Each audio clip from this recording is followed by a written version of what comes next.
You said you had 6 core values. Do you want to share what those are? Yeah, so they stand for the word dopest.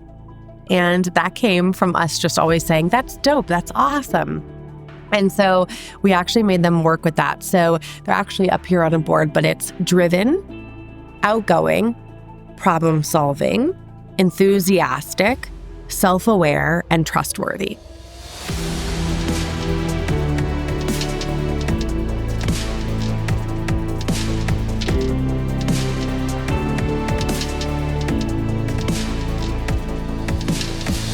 Welcome to the Care to Lead podcast. Today, we are thrilled to have Rachel Liverman, founder and CEO of Glowbar. She is transforming the spa industry in New York with affordable 30-minute customized skincare treatments priced at $60 for members. Drawing from her family's legacy and aesthetics, she addressed the lack of accessible and reliable facial treatments by collaborating with her family's accredited aesthetics school, the Katherine Hines Institute of Aesthetics.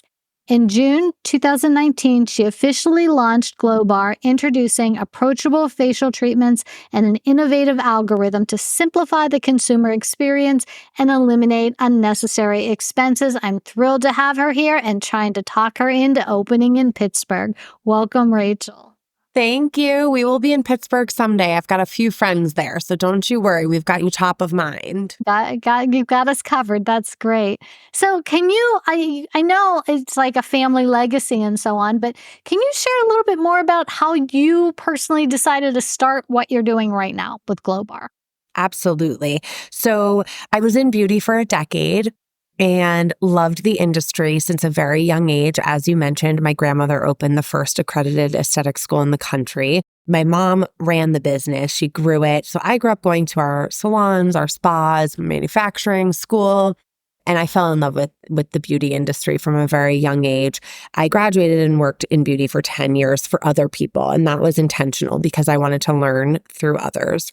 I was early 30s and really realized that I knew the skincare industry was growing really, really fast, even faster than when I was a young woman. And I also wasn't taking care of my skin. I wasn't getting facials, and there was no one that knew to get monthly facials more than me because it had been ingrained in me since a very young age.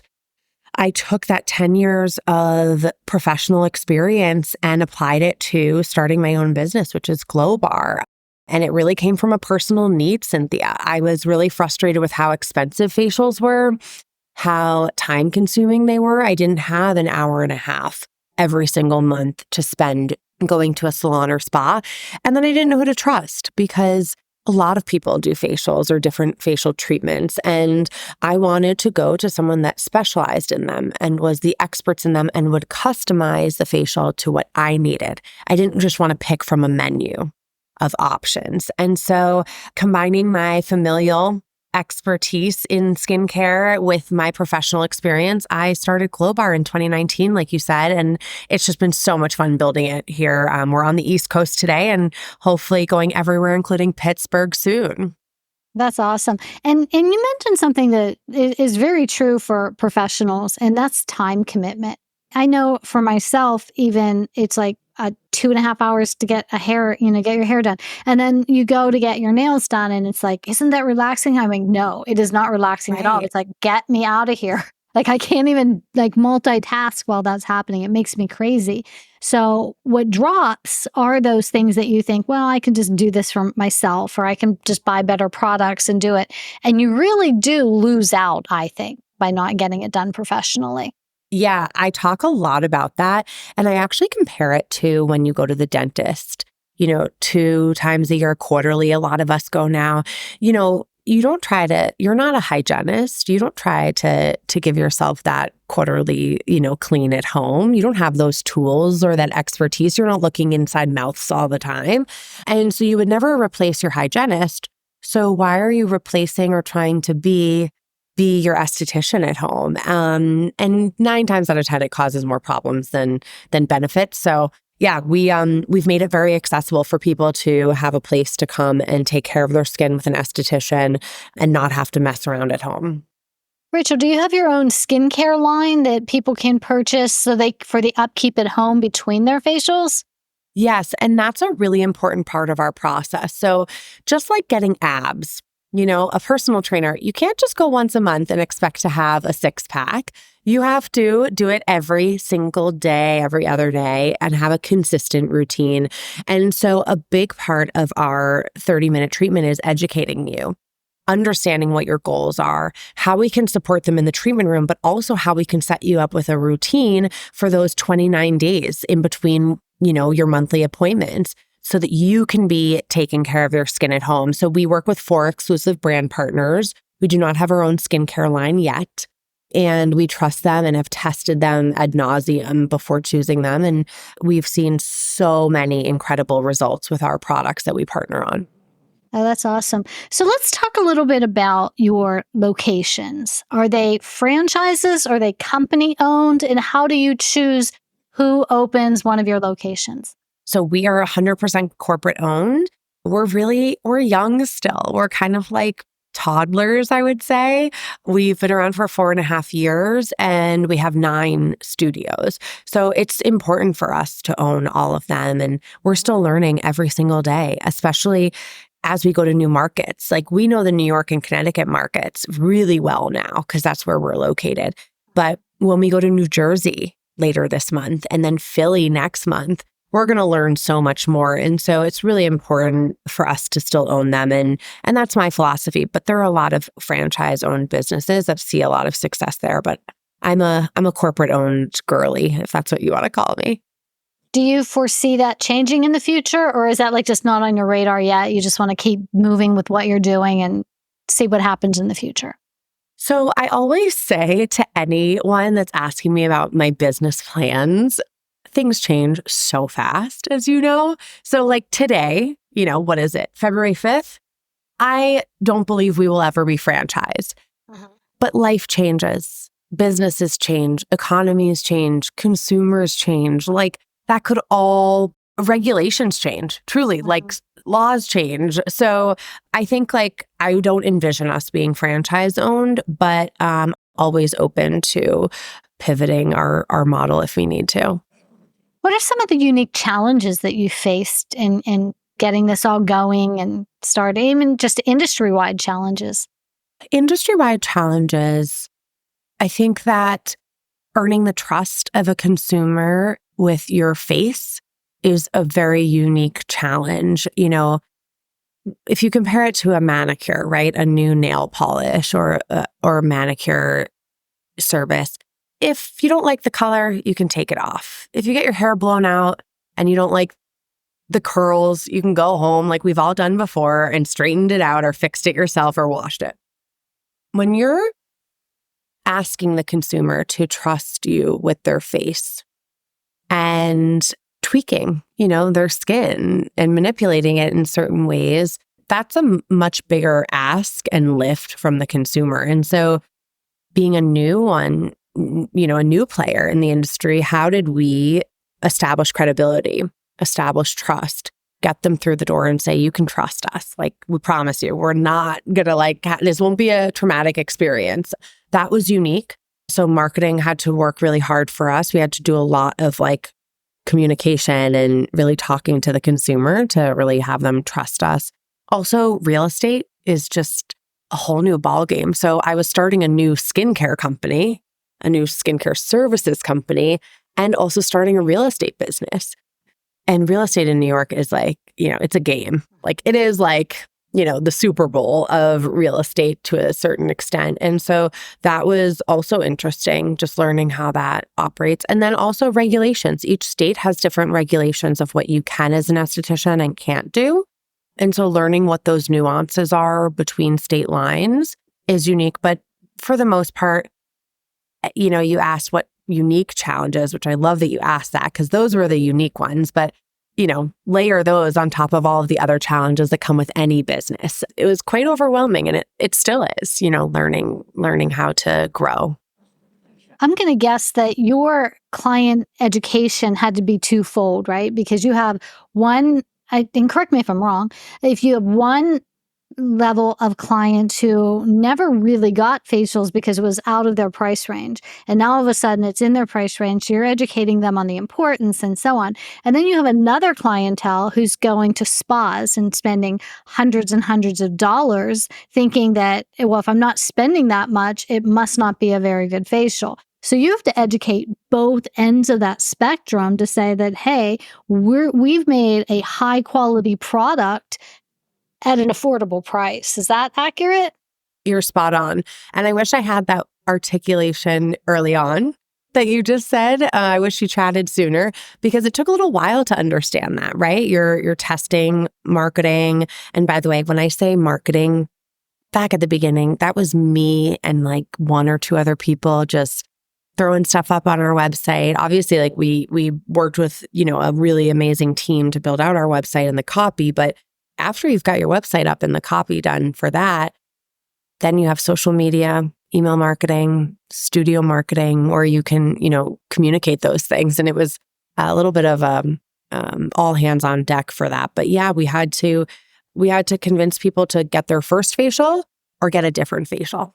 What's been the harder challenge, that first facial or that like spa person who's kind of, I'll call them the facial snob. It's like, well, if it doesn't cost $500, it's not good enough for me. Absolutely the latter. And I think that makes sense because they've got the behavior, right? Mm-hmm. So they're getting facials. And now we have to say, and us humans don't like change. I don't know about you, but I think I'm okay with change. And then I make a change and my whole life is turned upside down. And so we had to just say to these people, we know you've been doing this for X amount of time. We know that's your norm. You budgeted in, you have your appointment set, but actually we want you to either add this to your routine or replace your routine. And that's always going to be harder. And so we've got these early adopters who we are so grateful for because since day one, they're like, oh my God, finally a 30-minute facial for $60. This is like everything I've needed and more. And then we still have those late adopters who are still skeptical. And a lot of times I always say they're waiting for like 3 of their friends to love it. Just 1 doesn't always do it. 2, it's like, okay, I'm getting more comfortable with the idea. The 3rd, they're like, all right, I'm going. But that's a lot of people to convince and a lot of time. So it doesn't happen overnight, as we both know. So can you describe any pivotal moments or decisions that significantly impacted your business's success so far? There's been a lot. There are the ones that I had no control over, Cynthia, which were timing. That one, like we launched at the perfect time. And a lot of people would say, well, did you? Because COVID happened 9 months later. And I would still say, yes, absolutely. Like, one of the actual biggest moments of success for us came through COVID in that we got to pause our operation for 6 months and reassess what was working, what wasn't working, the roles at the organization, and relaunch. I think if every business had that opportunity, there would be a lot more startups that made it. But timing was great. The consumer was getting more and more obsessed with skincare, and it only continues to grow. But some of the other decisions, our membership model. The membership model, I talk about this a lot. We turned it on 2 nights before we opened. This wasn't what of course I was like, yeah, people come every single month. But I actually was like, I don't want to make people tied in to have to. And we were like, you know what? Let's launch with it and see what happens. And within 3 months, we had 1,000 members. It was wild, absolutely wild. And so that was one of the early decisions. How does your membership model work? Tell me more about it. Yeah. So for $60, you get 1 treatment a month. Any subsequent appointments in that month are also at the $60 instead of $75 if you were just a walk-in or one-time treatment. And then you get 15% off retail product, a guest pass to bring someone that you care about every single year, and different member perks. So right now we are partnering with Living Proof. And so members get this awesome sample of a new product that they're launching. So little like surprise and delight moments there. Okay, that's awesome. So what are some of the most common misconceptions that people have about the beauty industry? That it's glamorous. Ah. Like any industry. I mean, we've heard like fashion for years, like the fashion industry, when you work in it, like I've heard from friends, I haven't for a very long time, but it's brutal. It's like cliquey. It's like mean girls. It's like just also like you don't get paid as much as people probably think you do. Like margins are really tight. And I would say the same thing for beauty. Not the cliquey and mean girls part at all, because I actually think this is a very welcoming, accepting industry, but it's hard work. If you think about it, we're all selling pretty accessibly priced products, unless if you're at the top 10%, brand or whatever. But, we have to sell a lot of lipsticks to make, enough money to support a business or enough facials. And so it's a lot of hard work. My team works harder than anyone I've ever met. And their dedication and passion are so inspiring to me. So it's not that glamorous. I think also we're not all, perfect human beings over here that work in beauty. You might think that we all have perfect skin or are perfectly healthy, and we're just normal people working really hard that believe in something wholeheartedly. But the skin thing's interesting because oftentimes I'm really fortunate that I have good skin. I go get my Glowbar facials, all of that. I use great products. My routine is down pat, but I have a big old pimple almost monthly. People come in and I feel like it's we're not perfect human beings, that's for sure. That's actually fair, because when I go to get a facial or something like that, I always look at the skin of the person who's doing it, because not so much to judge their skin, but to think about the products. Well, does their skin look gorgeous? Because they must be using the products they're going to try to sell me. So I do kind of check that. Yeah, I can imagine so. So if you were going to open up another location, how many employees does it take to open a location? And how much experience does someone have to have? What kind of people do you look for? We look for people that fit our values. So we have 6 core values here at Glowbar. And every single person that joins, we vet that they are going to be able to fit our culture and be ambassadors of our culture at the store level. So that's first and foremost. So driven, outgoing, self-aware, trustworthy, all of those things are really, really important to us. Each studio has between 12 and 25 employees, and each of them serve different roles, right? So our front desk, which we call studio guides, they need to be super outgoing, enthusiastic about what we're doing, taking care of our client at every step of their, experience, being really welcoming, approachable, problem solving, making sure that if a client has an issue with their appointment, they can help solve it. Our estheticians need to be skincare experts and super knowledgeable on ingredients and skincare, and they have to be licensed professionals, of course. And then our studio manager, who is really the head of that store, the owner of that store, has to be a great leader, the best leader that you can find. So you said you had 6 core values. Is that what do you want to share what those are? Yeah, so they stand for the word dopest. And that came from us just always saying, that's dope, that's awesome. And so we actually made them work with that. So they're actually up here on a board, but it's driven, outgoing, problem solving, enthusiastic, self-aware, and trustworthy. That's great. I like that. And have you had good luck in finding the right person for each location? Yes, we have such an incredible group of team members, and especially studio managers. Like any organization, finding one is really, really usually can be easy. Finding 10, 20, 30, we do look for unicorns. We want really special, incredible human beings working here. And so sometimes it takes a little while, but we've always been able to. And that's not actually because we're good at looking. We're just really, I think our team is really, really incredible and great humans. And that attracts other great humans that want to work for them. And so it's just the interview process, really finding out who is the right person. And when someone's not, it's usually pretty clear quickly. And usually we just have a conversation about do you feel like this is a good fit? And usually human beings usually know, right? We got good instincts, and usually it's a mutual decision to kind of part ways, but we've had a lot of luck so far. So what strategies or approaches have you found effective in reaching new customers and retaining customers? I guess the membership model is a good way to do it. Is everyone pretty much a member, or can some people just say, I just want to come monthly, and then do they pay a higher rate? So 60 to 70% of our clients are members today. And if you come just one time or you choose to just come as you wish and you don't want to be a member, it's $75 each time. So it's still quite accessible, but it is more expensive.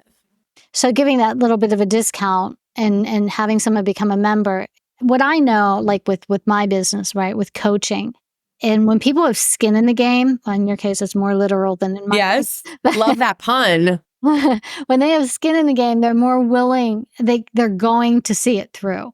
Where, a lot of coaches, for example, will say, well, it's X dollars a month for coaching. And I'm like, no, you're going to have a 6-month to a 12-month commitment because you need to be committed and you need to pay up front because I need to know you're invested in being here. And that I learned after 5, 6, 7 years. I've been doing this for 15 now, but it took me 5 or 6 years to recognize that the more someone's invested up front, the longer they'll stay committed. So I'm curious if you offer any like longer term memberships, as like not just monthly, but you can get a bigger discount if you buy a 6-month membership. Do you do anything like that? So the team, we always have like these brainstorm sessions where we're always trying to think outside of even what we're doing today, what we could do different. And that's always something that comes up, right? Like sell someone upfront a year-long membership and give them a further discount. This is a crappy response to that, but our systems don't make that easy yet. And also, I love how simple it is when our studio guide meets you, Cynthia, and says, Cynthia, how was your treatment? You say you loved it, and they get to say, great. If you want to become a member, it's $60 today, or you can just pay for one time and it's $75. And it's like 2 options instead of then them having to communicate to you. Or you can do a year for this amount. And like it's almost like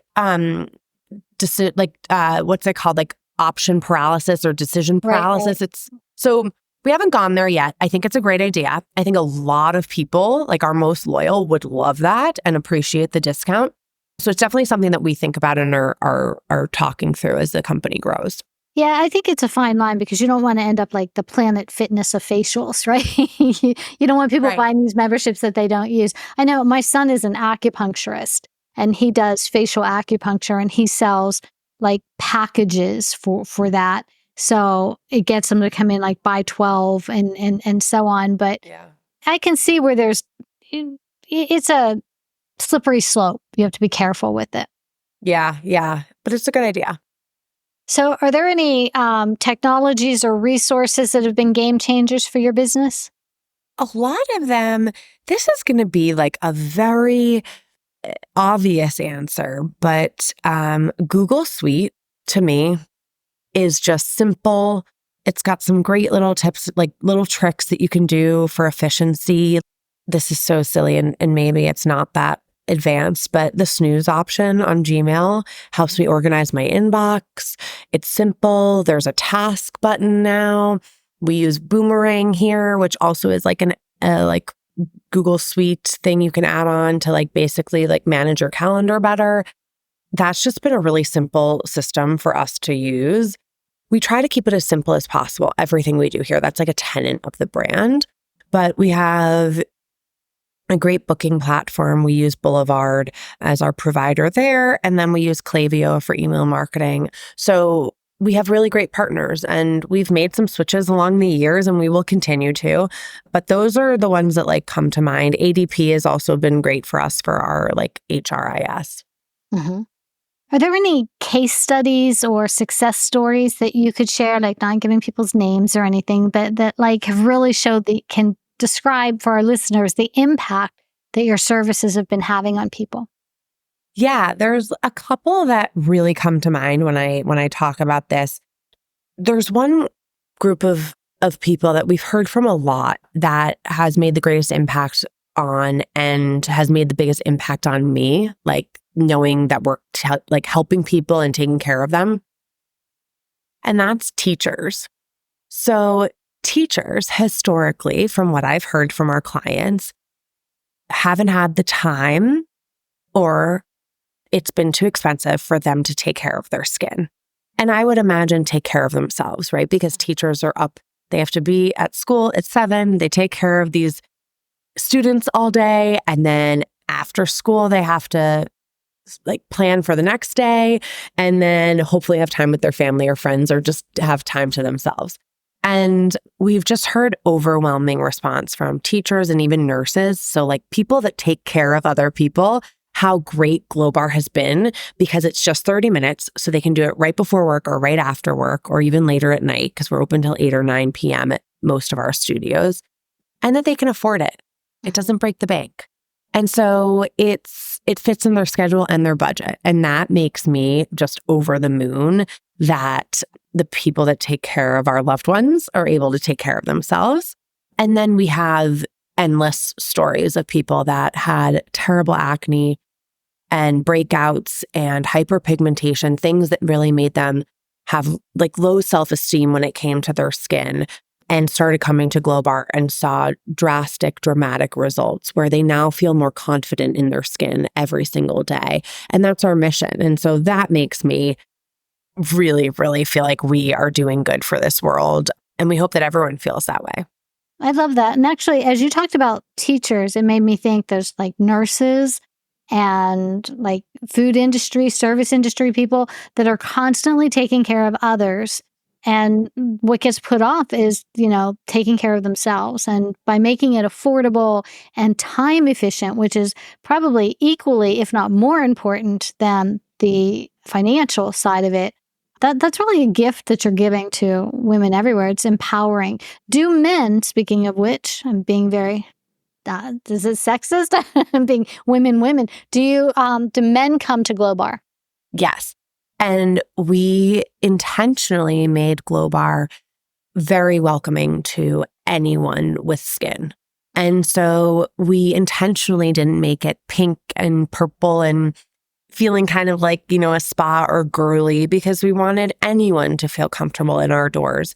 We don't have you change into a robe or, you don't have to take off your clothes to get a treatment. You just lay down on our beds and you stay in the clothes that you're comfortable in, and then we take care of your face. And so we've made it really we don't have any fluff to our facial. And so we think that consumers that historically haven't been getting facials their whole life or, exposed to that world will feel very comfortable in it.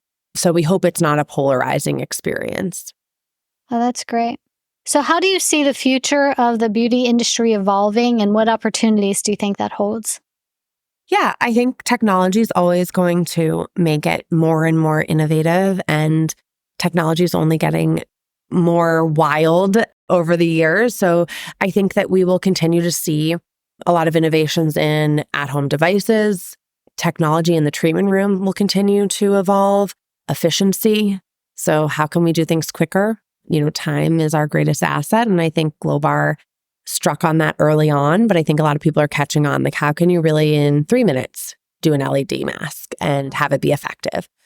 That's what I see. And then I also see just what will never go away is services. So bringing us back to the beginning of our conversation, when COVID lifted and all of the restrictions were lifted and people could come back in, we were busier than ever. And what that tells me is that people want to be taken care of. They want that interaction with other humans. They want to invest in themselves and let someone else do their facial, clean their teeth, do their hair, all of those things. And so there was a lot of talk during COVID, is, at home's the way to go. We're all going to dye our hair at home, do our own facials, do our own nails. And if Glowbar is any indication, even if technology gets so good at home, people still want services. And that gets me really excited because I hope we have hundreds of studios one day. And I think that the consumer will always be really excited to come into our four walls and let us take care of them. It's funny you say that because as much as I hate going to the nail salon, I hate doing it at home even more. Way more. So, you can do it, but it doesn't mean that it still takes your time. You're still sitting there with your stupid nails drying. So for our listeners who want to learn more about your work, how can they connect with you or your business?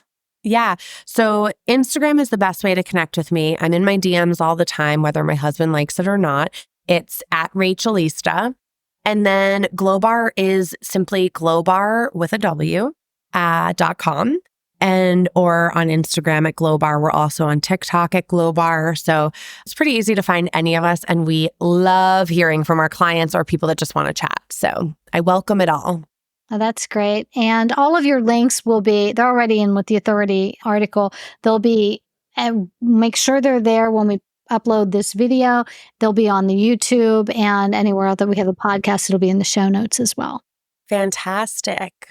So to our listeners, thank you for tuning in to the Care to Lead podcast today. If you found this episode valuable and want to stay updated on our latest interviews and insights, remember to subscribe to our YouTube channel and to look for us where your favorite podcasts are found. Your support means the world to us, and we look forward to having you join our community of engaged listeners.